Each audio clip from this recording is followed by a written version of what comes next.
പുള്ളിക്കാരൻ പറഞ്ഞു കേട്ടില്ല, അതായത് ക്യാമ്പസ് അവതാരകരെന്ന് പറഞ്ഞ് നടക്കുന്ന ആൾക്കാരൊക്കെ തന്നെ ക്യാമ്പസിൽ ഗസ്റ്റുകളാണെന്ന് പുള്ളിക്കാരൻ പറഞ്ഞത്. വല്ലപ്പോഴും മാത്രം ക്യാമ്പസുകളിലെത്തുക, വല്ലപ്പോഴും മാത്രം കോളേജിലെത്തുക. ഇവർ പത്രങ്ങളിലും ടി വിയിലും അതുപോലെ തന്നെ ഷോകളിലും മാത്രം ക്യാമ്പസിൻ്റെ ആൾക്കാരെന്ന് പറയുകയും എന്നാൽ അല്ലാത്ത സമയങ്ങളൊന്നും ക്യാമ്പസിൽ പോകാതിരിക്കുകയും ചെയ്യുന്ന വിദ്യാർത്ഥിയാണെന്നാണ്. പേരെന്താണ് അദ്ദേഹത്തിൻ്റെ?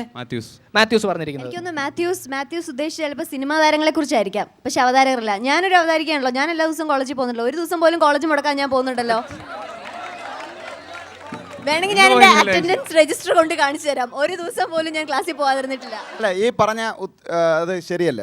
കാരണം ഞങ്ങൾ ഷൂട്ടിങ്ങിനായിട്ട് ഒരു മാസത്തിൽ ചിലപ്പോൾ 4-5 ദിവസം, അതിൽ മിക്കവാറും 2 ദിവസം, ഒന്ന് ശനിയും ഒന്ന് ഞായറുമായിട്ട് കൂട്ടും, പിന്നെ ഒരു 3 ദിവസം ലീവ് എടുക്കും. പറഞ്ഞു വരുന്നത് ഞാൻ സ്ഥിരമായിട്ട് കോളേജിൽ പോയി പഠിക്കുന്ന ആളാണ് എന്നൊന്നുമല്ല. ഞാൻ ഡിഗ്രിക്ക് കോളേജിൽ പോയിട്ടേ ഇല്ല. മീൻസ് കോളേജിൽ പോയിട്ടുണ്ട്, ഞാൻ ക്ലാസ്സിൽ കയറിയിട്ടില്ല. ഞാൻ തിരുവനന്തപുരം യൂണിവേഴ്സിറ്റി കോളേജിലാണ് പഠിച്ചത്. എന്ന് പറഞ്ഞിട്ട് ഈ പ്രോഗ്രാം അവതരിപ്പിക്കുന്നത് കാരണം ആരും ക്യാമ്പസിൽ വരാറില്ല എന്ന് പറയുന്നത് നിങ്ങളുടെ തെറ്റിദ്ധാരണയാണ്. സാബു ക്യാമ്പസിൽ പഠിക്കുന്നില്ലാത്തൊരു സാഹചര്യമായിരുന്നെങ്കിൽ ഈ രംഗത്തേക്ക് കടന്നു വരാൻ കഴിയുമായിരുന്നോ? അതാണ് അറിയേണ്ടത്. ഒരിക്കലുമില്ല. എൻ്റെ പ്രോഗ്രാമിലേക്ക് എന്നെ സെലക്ട് ചെയ്യുന്നത് ഞാൻ യൂണിവേഴ്സിറ്റി യൂത്ത് ഫെസ്റ്റിവലിൽ അവതരിപ്പിച്ച ഒരു മോണോ ആക്ടിൻ്റെ പിന്തുണയോടെയാണ്. മോണോ ആക്ട് ഞാൻ ഒറ്റയ്ക്കാണ് അവതരിപ്പിച്ചത്. ഞാൻ യൂണിവേഴ്സിറ്റിയിൽ പ്രൈസ് വാങ്ങിക്കുകയും ചെയ്തിരുന്നു.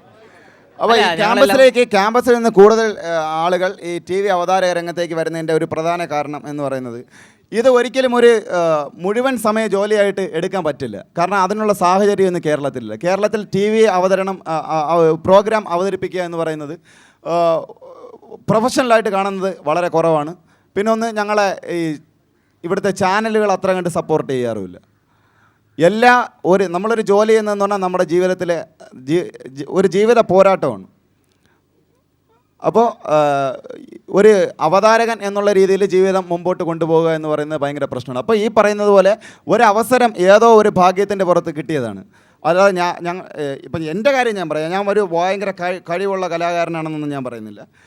ഞാൻ അത്യാവശ്യം തൊലിക്കട്ടി കാണും.